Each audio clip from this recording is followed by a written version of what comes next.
Welcome students, मैं सनी रजानी, आपका mathematics instructor. आज आपके सामने फिर से हाजिर हूँ एक नए लेक्चर के साथ। पिछले लेक्चर में हम लोगों ने बाइनोमियल की थ्योरी बेटा समझ ली थी और हमने आपसे कहा था कि नेक्स्ट लेक्चर में हम लोग क्वेश्चन पे डिस्कशन करेंगे।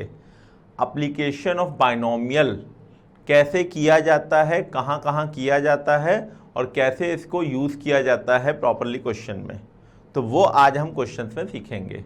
हमने आपसे बोला भी था कि डिविजिबिलिटी वाले क्वेश्चंस और ग्रेटर देन वाले क्वेश्चंस, जितने भी क्वेश्चंस होते हैं वो सब बाइनोमियल के थ्रू डील हो सकते हैं।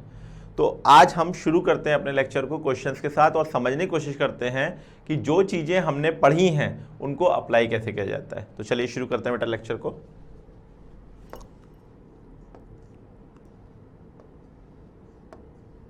नाउ पहला कंसेप्ट है कंसेप्ट ऑफ डिविजिबिलिटी।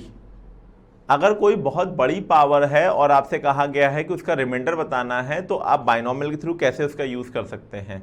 अब जैसे अगर हम नॉर्मली आपसे बात करें, फाइंड द रिमाइंडर ऑफ 5 की पावर 99 व्हेन डिवाइडेड बाय 13। आप खुद सोचिए, क्या 5 की पावर 99 जनरली हमारे लिए सॉल्व करना पॉसिबल है? और अगर चलिए किसी तरह हमने इसको सॉल्व कर भी लिया, इन केस हम मान लेते हैं चलिए सॉल्व कर लिया, तो क्या आप उसको 13 से डिवाइड करके रिमाइंडर इमीडिएट बता पाएंगे? तो नॉर्मल तरीके से ये क्वेश्चन नहीं हो सकता है। तो इस क्वेश्चन को डील करने के लिए बाइनोमियल का यूज कैसे किया जा सकता है वो चीज देखते हैं पहली। सेकेंड थिंग, आपने कहा आप यूज कर रहे हो वर्ड बाइनोमियल, तो बाइनोमियल में दो आपके पास टर्म होने चाहिए और उसकी पावर होनी चाहिए, एक चीज। दूसरी चीज, डिविजिबिलिटी देखनी है 13 से, तो 13 से डिविजिबिलिटी देखने के लिए 13 या फिर 13 का कोई मल्टीपल होना जरूरी है। 13 हो जाए, 26 हो जाए, 39 हो जाए, 52 हो जाए, वॉट कोई भी टर्म, मतलब ऐसा टर्म हो जो 13 से डिविजिबल हो। तो इन दोनों बातों को ध्यान रखते हुए हम अपने क्वेश्चन की स्टार्टिंग करते हैं बेटा।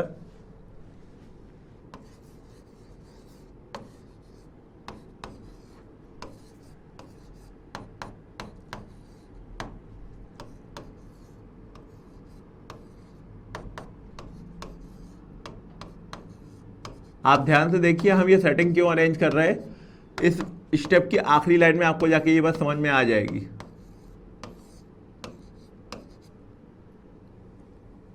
आपने कहा हमने अपने क्वेश्चंस को ब्रेक कर लिया है, वो 25 तक चला गया है। एक्चुअली में हमारी सोच ये है कि हम 25 को 26 - 1 लिख सकते हैं और 26 जो है 13 से डिविजिबल है। मतलब अब जो क्वेश्चन बना,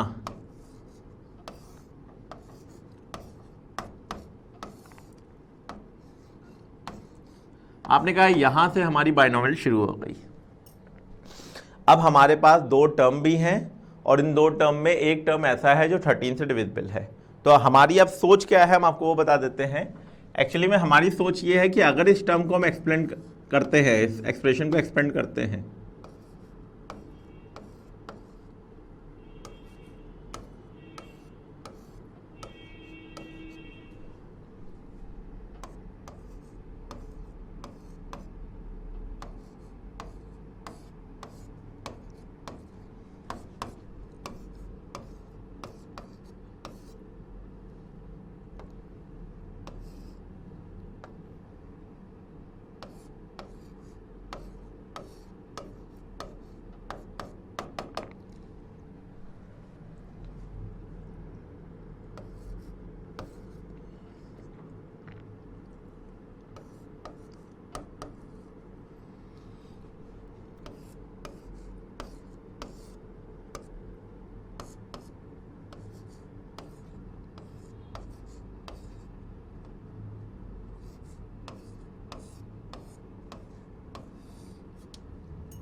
देखिए बेटा, हमने इस टर्म को एक्सपेंड कर लिया और आप ध्यान से देखिए इतने में हमारा आंसर की सेटिंग सब हो चुकी है।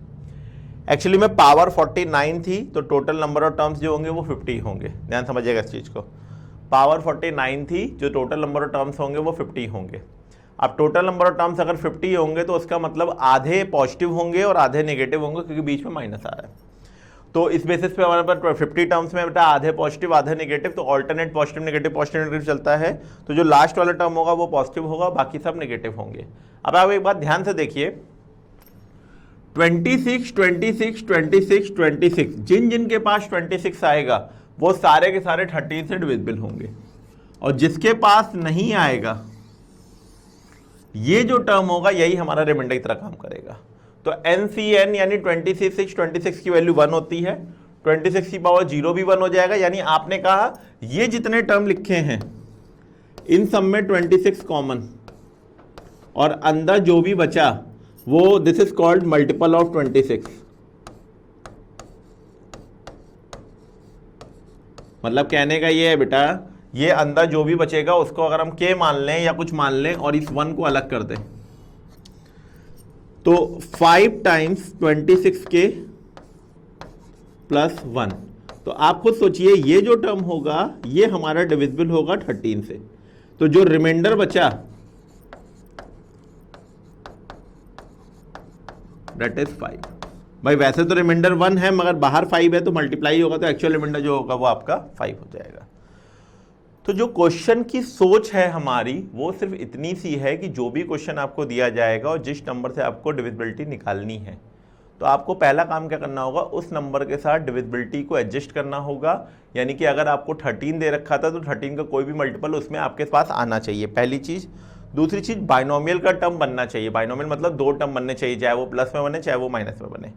अब वो चाहे प्लस में बने चाहे माइनस में बने, तो आपको ये बात ध्यान रखनी है कि जो हमारा रिमाइंडर होता है वो कभी निगेटिव नहीं होता। इस बात को थोड़ा ध्यान दीजिएगा। हम क्वेश्चन तो एक करा रहे हैं मगर जितने क्वेश्चन हो सकते हैं सारे कॉन्सेप्ट आपको हम बता देते हैं। सपोज करिए यहाँ पे प्लस की जगह -1 आ जाता। अगर प्लस की जगह -1 आ जाता तो उस केस में रिमाइंडर -5 नहीं होता।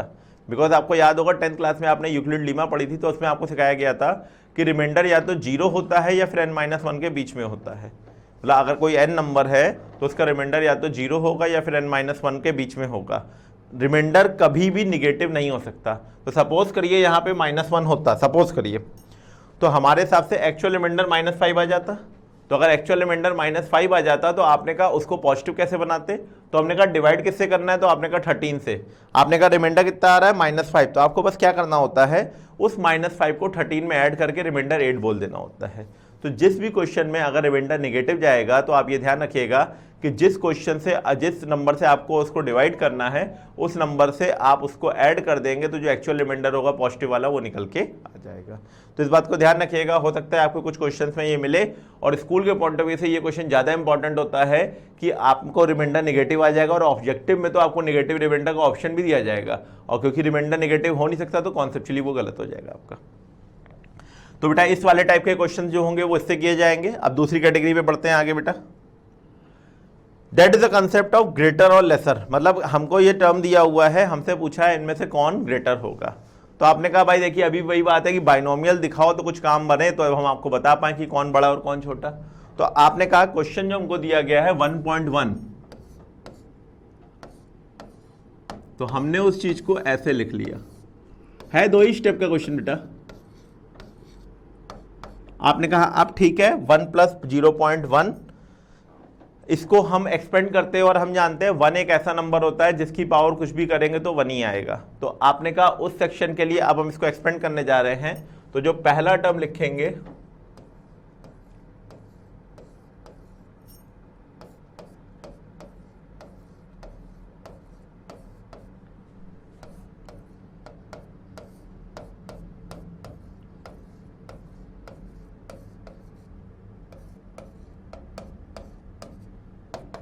टर्म तो बहुत आएंगे बट इतने में हमारा काम हो जाएगा। अब आप इसको समझिए, अगर तो 10,000 C0 1 हो जाएगा, 10,000 C1 10,000 हो जाएगा, इनटू, अब आप खुद देखिए शुरुआत के 2 टर्म को जब आपने मिलाया तो ये दोनों ही मिलके 1001 हो गए, दैट इज ग्रेटर देन। तो आप इसी से अंदाजा लगा सकते हैं कि जो कंक्लूजन है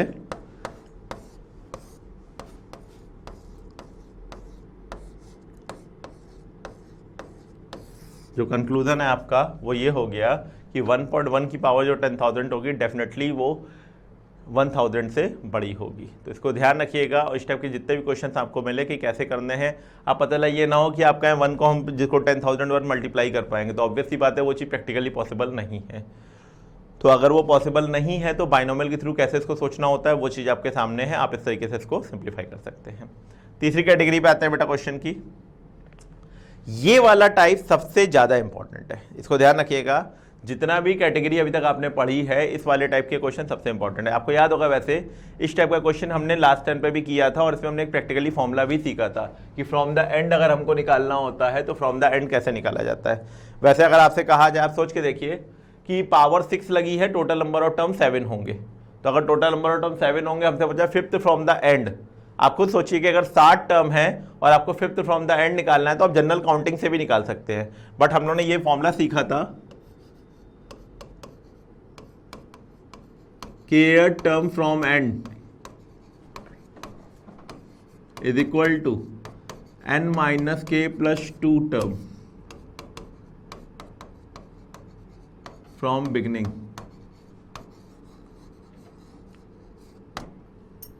n minus k plus 2 term from beginning, मतलब आपको इस बात का ध्यान रखना है कि अगर पीछे से काउंट करना है तो आगे से वो कौन सा टर्म होता है, ये चीज आपको पता होनी चाहिए। तो आपने बोला 6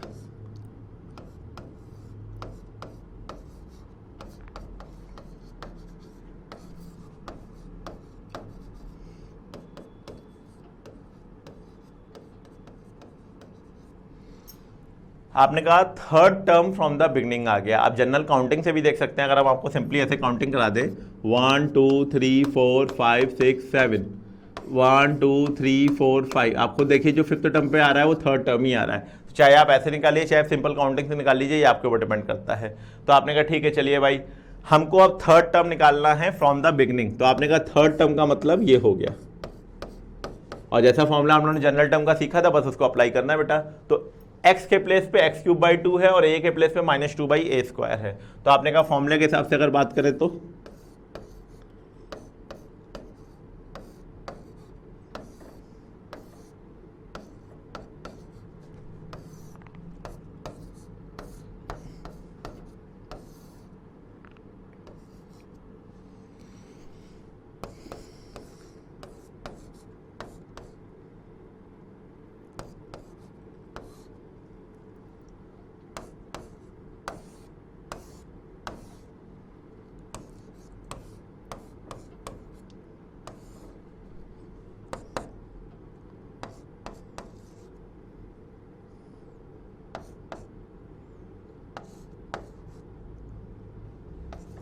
तो ये जो टर्म था बेटा ये हमारा निकल के। तो इस तरीके से हमारे जो क्वेश्चंस हैं वो हम कर सकते हैं। इसमें सिंपली फ्रॉम द लास्ट वाला कंसेप्ट जो था उसके लिए क्वेश्चन इंपॉर्टेंट था, ये जो वर्डिंग थी और ये जो कॉन्सेप्ट है बेटा इसका ये भी इंपॉर्टेंट था, इसी कारण ये क्वेश्चन हमने आपको कराया। अगर नॉर्मली कोई मिडिल टर्म या इस टाइप से दे दिया जाता तो आप डायरेक्टली निकाल सकते थे, बट बेटा बैक वाला टर्म था तो आपको ये सोचना आना चाहिए कैसे इस चीज़ को यूज़ किया जाए। तो अब कभी भी आपसे फ्रॉम द लास्ट कोई टर्म पूछा जाए तो आप बता दीजिएगा, और अगर यही पूछा जाए सिंपली कि कौन सा टर्म होगा तो आप बोलेंगे टर्म नंबर 3 होगा जिसकी वैल्यू ये होगी। तो इस तरीके से आप सिंप्लीफाई करके क्वेश्चन के आंसर को डिफाइन कर सकते हैं। नई वैरायटी पे लेके आते हैं और इसको समझाने की कोशिश करते हैं। This is the one of the most important question of your book, मतलब आपकी कैटेगरी का सबसे इंपॉर्टेंट क्वेश्चन है, और इस पैटर्न को देख के समझ जाइएगा कि इसकी ट्रिक क्या है। जो ट्रिक इसमें हम आपको बताने जा रहे हैं वो इसके जैसे जितने भी पैटर्न के क्वेश्चंस होंगे सब में वो चीज़ अप्लीकेबल होगी। तो अच्छे से समझने की कोशिश करिएगा, और इनकेस कोई भी दिक्कत होती है तो हमें कमेंट बॉक्स में जरूर बताइएगा कि हम इसको दोबारा अच्छे से और एक्सप्लेन कर सकें। तो आपसे पहले कहा गया है कि show that the middle term in the expansion of this. तो पहली चीज यहाँ पर 2n आ रहा है, यानी आपने कहा ये इवन है। तो हम लोगों ने कहा था, हमने दो कॉन्सेप्ट पढ़े थे, एक इवन वाला एक ऑड वाला। तो आपने कहा क्योंकि यहाँ पे पावर इवन है और इवन होने के कारण जो मिडिल टर्म का कॉन्सेप्ट होता था that is 2n/2 plus 1th term.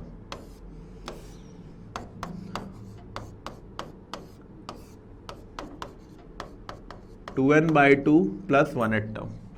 तो आपने कहा ये हो गया हमारा n+1th टर्म। तो आपने कहा अगर ये हमारा n+1th टर्म हो गया तो आपने कहा अब हमको n+1th टर्म की वैल्यू निकालनी है, कितनी होगी।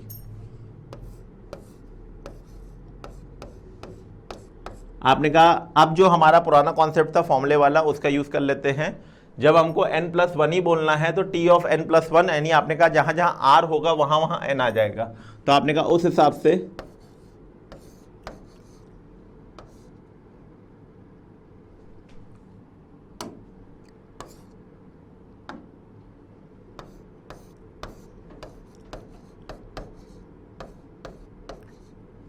1 की पावर कुछ भी होगी बेटा 1 हो जाएगी। अब आप बस समझिए, सिर्फ अगर आंसर निकालने की बात होती तो हम अपना आंसर निकाल चुके हैं। ये जो हमने आंसर निकाल दिया है ये सफिशिएंट है, हमें इसको कुछ एक्सप्लेन करने की जरूरत नहीं है, यही हमारा फाइनल आंसर है।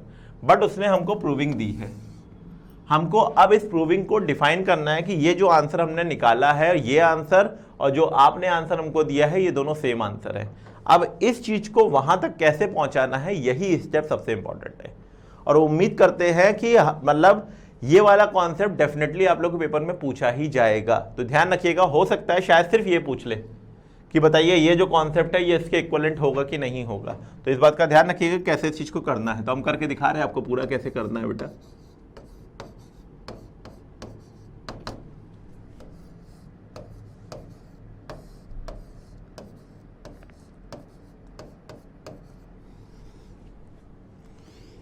फैक्टोरियल 2n अलग अलग करके समझते हैं बेटा। 2n 2n minus 1 2n minus 2, इस वाले कॉन्सेप्ट को अच्छे से समझिएगा, और स्टिल कोई दिक्कत होती है तो बिल्कुल हमें बताइएगा कमेंट्स बॉक्स में, या बेटा व्हाट्सएप करके भी आप बता सकते हैं चीज़ों को और अपनी चीज़ों को डिस्कस कर सकते हैं।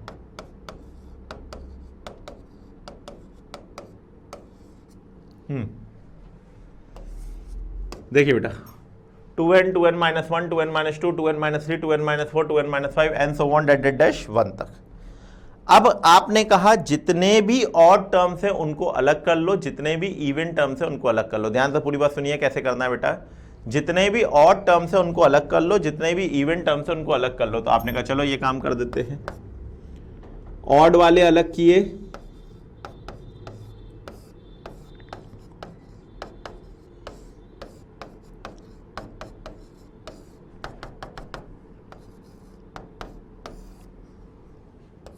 ये ऑड हो गए। इवन वाले अलग किए बेटा,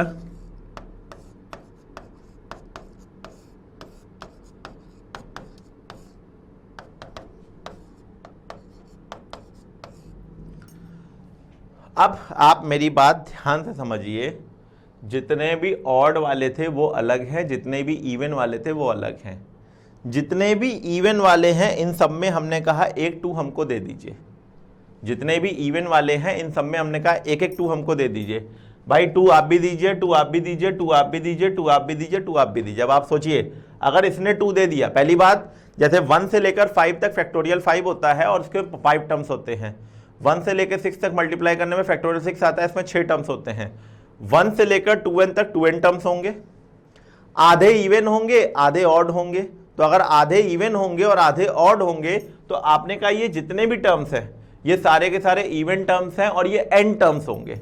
आप बोल रहे हो हर एक जना एक हमको 2 दे दो, अगर हर एक जना हमको एक 2 दे दो तो ये भी 2 देगा, ये भी 2 देगा, ये भी 2 देगा, ये भी 2 देगा, ये भी 2 देगा, तो 2 2 2 2 2 n बार बाहर आ जाएगा। तो अगर 2 2 2 को n बार मल्टीप्लाई करोगे तो वो 2 की पावर n बन जाएगा। तो आपने कहा ऑड वालों को तो हम टच नहीं करेंगे,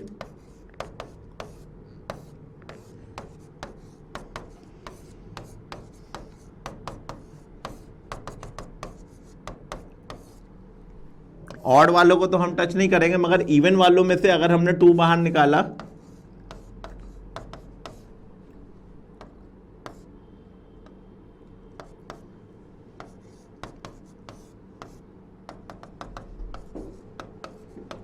ये बन जाएगा बेटा। और अगर आप देखिए जो ये चीज हमारे पास आएगी this is nothing but is the factorial n।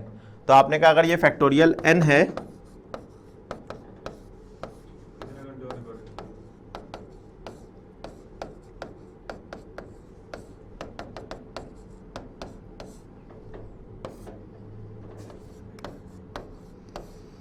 बस अब आपको क्या करना है, जो फैक्टोरियल 2n की वैल्यू आई है ये इसको उठा के बस आप यहां रख दीजिए।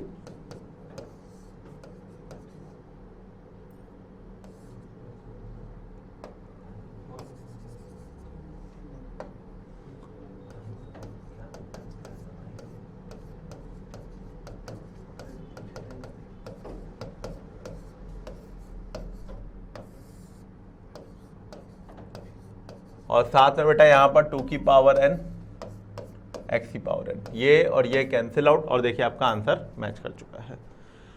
तो जो हमारा प्रूविंग पार्ट था बेटा पीछे, जिसमें हमसे कहा गया था ये सेक्शन प्रूफ करिए, अब देखिए इसमें सारे ऑड टर्म्स आ रहे हैं, एक फैक्टोरियल एन पीछे आ रहा है और साथ में 2 की पावर एन आ रहा है। तो कौन सा स्टेप क्यों आ रहा है, ये सबका रीजन आपके सामने है कि ये प्रेजेंटेशन में ऐसा क्यों आया है। तो हमने जो वैल्यू निकाली बस हमने इसको यहाँ पे पुट कर दिया, सिंप्लीफाई किया तो वो निकल के आ गया। तो ध्यान रखिएगा ये जो चीज है फैक्टोरियल 2n, इसकी एक वैल्यू ये भी होती है और ये आपको क्लियर होनी चाहिए। यहाँ पे बेटा एक चीज मिसिंग हो गई है, 2 की पावर एन, उसको भी लिख लीजिए। तो इसको आप याद रखिएगा कि ये जो चीज है बेटा ये फैक्टोरियल 2n की वैल्यू है। हो सकता है ये आपको यू डायरेक्टली भी कहीं करवा ले। तो जैसा भी क्वेश्चन होगा आपके सामने आप इस चीज को कर सकते हैं आराम से। तो बस आपको बस सिंप्लीफाई करके वहां पे वैल्यू रखनी है और अपने आंसर को डिफाइन कर देना है कि हमारा आंसर ये निकल के आएगा। तो इस तरीके से आप अपने क्वेश्चन को डिफाइन कर सकते हैं। आगे बढ़ते हैं बेटा अगले क्वेश्चन में, अगली कैटेगरी के क्वेश्चन में कि किस टाइप के क्वेश्चन और पूछ सकता है। एक देखिए बेटा ये वाला क्वेश्चन है, जितना मेहनत हो सकती है उतना मेहनत कर डालेंगे इस क्वेश्चन में। थोड़ा सा क्वेश्चन पढ़ने में लेंदी है, पहले आप पढ़ के एक एक स्टेप एक एक लाइन करके समझते हैं चीजों को। Find the value of n is the ratio of the fifth term from the beginning and fifth term from the end. आपने कहा 2 बातें उसने बोली हैं, fifth term from the beginning and fifth term from the end. तो आपने कहा beginning और एंड का जो फिफ्थ टर्म है वो हमको निकालना है। तो आपने कहा बिगिनिंग वाला तो हम डायरेक्टली निकाल सकते हैं। आपने कहा फिफ्थ टर्म को T4 + 1 लिख लेते हैं।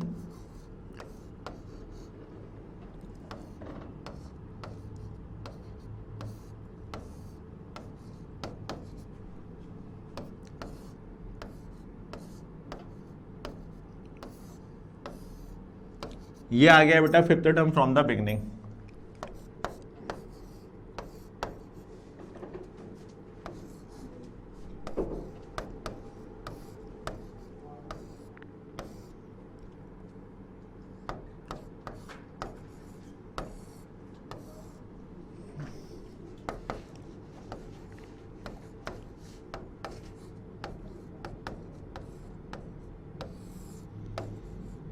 Equation number 1, fifth term from the beginning.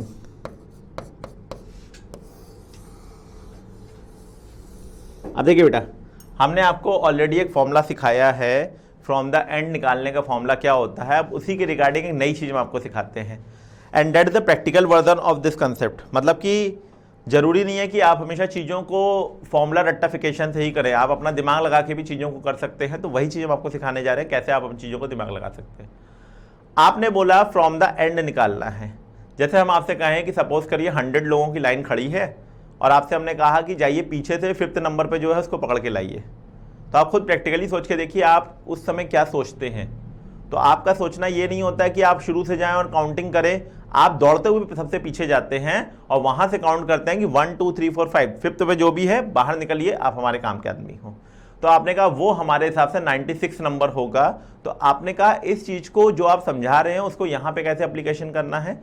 हमने कहा हमारा बोलने का मकसद ये था कि आप जो फ्रॉम द एंड बात कर रहे थे, फ्रॉम द एंड बात करने के लिए आप सबसे पीछे भाग जाइए। तो आपने कहा सबसे पीछे भाग जाइए का मतलब ये हो गया कि जो सबसे लास्ट टर्म है उसको पहला बना दीजिए और जो पहला टर्म है उसको लास्ट बना दीजिए। मतलब ये जो आपको एक्सप्रेशन दे रखा है इसको आप इंटरचेंज कर दीजिए, ये आप पहला बना दीजिए और ये आप लास्ट बना दीजिए और फिर आप शुरुआत का 4th टर्म निकाल दीजिए। आप पीछे जाके 5th काउंट करेंगे तो वही आपका आंसर है। तो यही काम हमने यहां करने के लिए बोला। तो आपने कहा अगर हम इस चीज को यहां से समझते हैं तो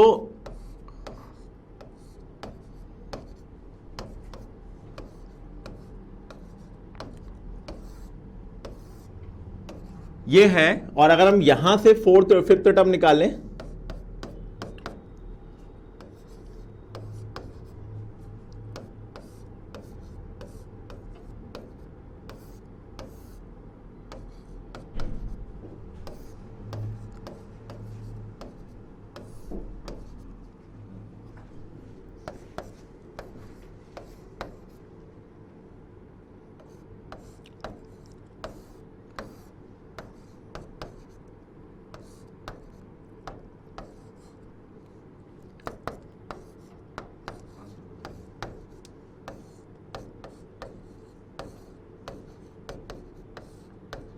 ये हो गया बेटा।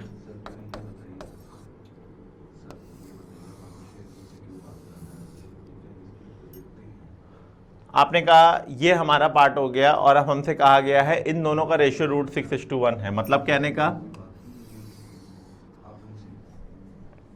आपने कहा ये जो हमने टर्म निकाला है ये वाला, और ये जो हमने टर्म निकाला है ये वाला, इन दोनों का रेशियो √6:1 है। तो आपने कहा अगर दोनों को डिवाइड कर देते हैं,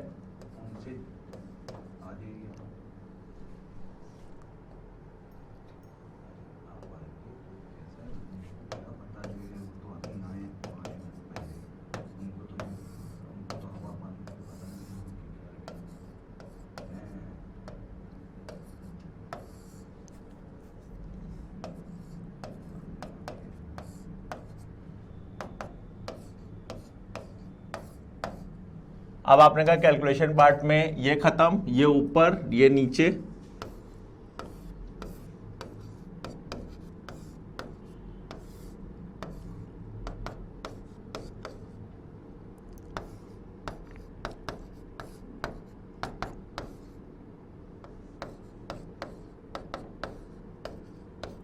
now simplify n-4/4 that should be equal to 3/2।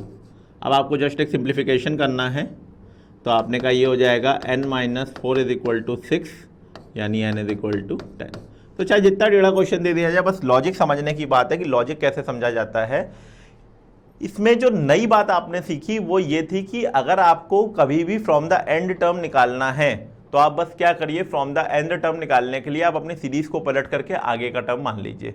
मतलब जो सबसे आखिरी टर्म था उसे फर्स्ट मान लीजिए, जो फर्स्ट था उसे आखिरी मान लीजिए, और आप सिंपली जो फॉर्मूला लगाते हैं TR+1 का वो लगा के अपना आंसर निकाल लीजिए। तो ये कंपैरेटिवली थोड़ा बेटर कंसेप्ट है आपके फॉर्मूला रेक्टिफिकेशन के कि n-k+2 टर्म निकालना पड़ता है। तो रेक्टिफिकेशन करने के बजाय आप चीज़ों को और सिंप्लीफाइड वे में करेंगे तो चीज़ें आपको और आसान लगेंगी। तो जब भी कभी आपके सामने इस टाइप के क्वेश्चन आए तो आपको कैसे करने हैं ये चीज़ आपको मालूम होनी चाहिए। अब आपने कहा एक और कैटेगरी है बेटा क्वेश्चंस की, that the most important category. मतलब it is suppose to be 6 marks question in your 11th class and for competition it is also very good question. आपसे कहा गया है the coefficient of 3 consecutive terms. आपने एक word use किया 3 consecutive terms, तो आपको यहाँ पे टर्म बोला नहीं गया है, इस बात को ध्यान रखिएगा। जब आपको क्वेश्चन में कोई टर्म डिफाइन न किया जाए कि कौन सा टर्म है, तो आप क्या करेंगे, अपनी तरफ से कोई भी 3 टर्म मान लेंगे। आपने कहा कॉन्जिक्यूटिव 3 हमको मानने हैं, तो आप अपनी तरफ से कोई भी 3 कॉन्जिक्यूटिव इसमें मान लेंगे।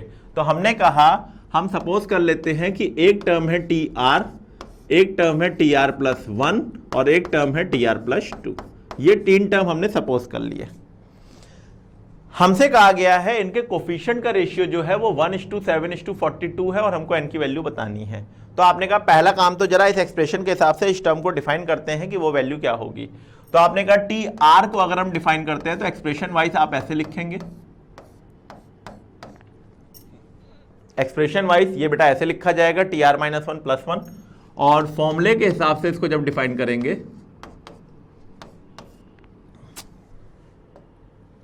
फॉर्मूले के हिसाब से इसको जब डिफाइन करेंगे आप,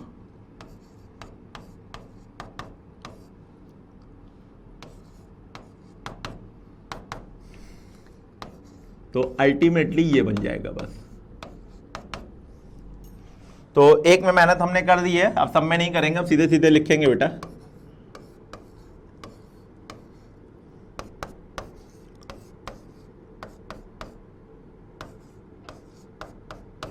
तो हमने 3 एक्सप्रेशन आपके सामने तैयार कर दिए हैं, TR का टर्म, TR+1 का टर्म, TR+2 का टर्म। ये 3 टर्म हमने यहाँ पे एक्सप्लेन कर दिए हैं कि कैसे कैसे बनेंगे। अब according to the question coefficient की बात की है, मतलब कहने का ये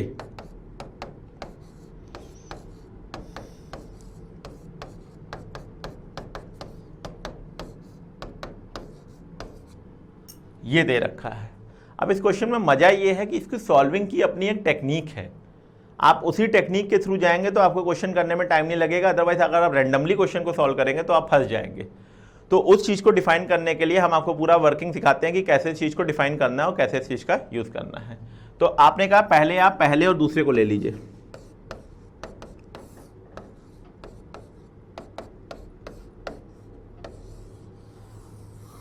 ये एक इक्वेशन, सिमिलरली आप दूसरे और तीसरे को ले लीजिए।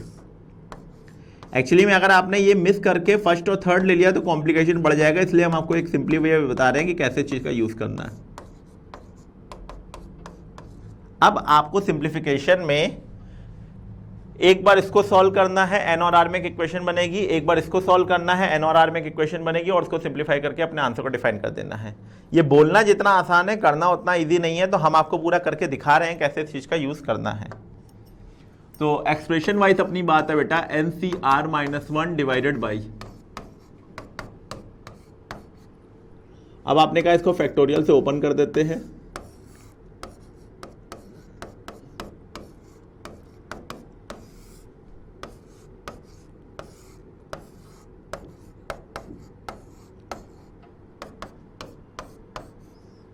ये और ये कैंसिल आउट। अब यहां से स्टेप जो हम आपको बताने जा रहे हैं थोड़ा अच्छे से समझिएगा।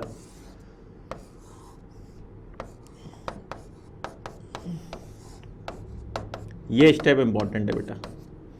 एक्चुअली में जो फैक्टोरियल की प्रॉपर्टी थी जिसमें हम लोगों ने सीखा था कि किसी भी फैक्टोरियल से किसी टर्म को बाहर निकालते हैं तो अंदर वाला एक कम हो जाता है। लाइक अगर फैक्टोरियल 5 लिखा है, फैक्टोरियल 5 में से अगर 5 को बाहर निकालेंगे तो अंदर फैक्टोरियल 4 बचेगा। इस वर्डिंग का यूज करते हुए अगर हम आपसे कहें फैक्टोरियल आर में से आर को बाहर निकालिए, तो अगर फैक्टोरियल आर में से अगर आप आर को बाहर निकालेंगे तो अंदर आर माइनस 1 हो जाएगा। तो r minus one cancel out हो जाएंगे, एक चीज। एन माइनस आर प्लस 1 को अगर आपको बाहर निकालना है तो आपने कहा आप जो भी वर्किंग यूज करेंगे आपका बस इतना बोलना है कि जो भी नंबर अंदर लिखा है उसमें से 1 माइनस हो जाएगा। तो आप सोच के देखिए, एन माइनस आर प्लस 1 को अगर बाहर निकालेंगे तो अंदर बचेगा एन माइनस आर। तो एन माइनस आर और एन माइनस आर भी आपस में क्या हो जाएंगे, कैंसिल आउट। यानी जो एक्सप्रेशन है इसमें ऊपर बचा आर और नीचे बचा एन माइनस आर प्लस 1, और आप क्रॉस मल्टीप्लाई कर लीजिए तो यहां से एक इक्वेशन आ गई 8r minus n is equal to 1।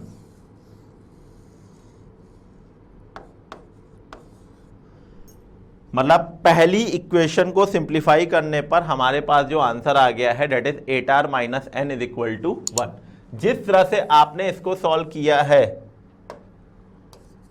जिस तरह से आपने इसको सॉल्व किया है, सिमिलरली आप दूसरी वर्किंग को भी दिखा सकते हैं। जैसे आपने पूरा इसको सॉल्व किया, सिमिलरली यही काम यहां करिए और इस फॉर्मूले को ओपन करिए, तो यहां पे जो आपका आंसर आ जाएगा वो आ जाएगा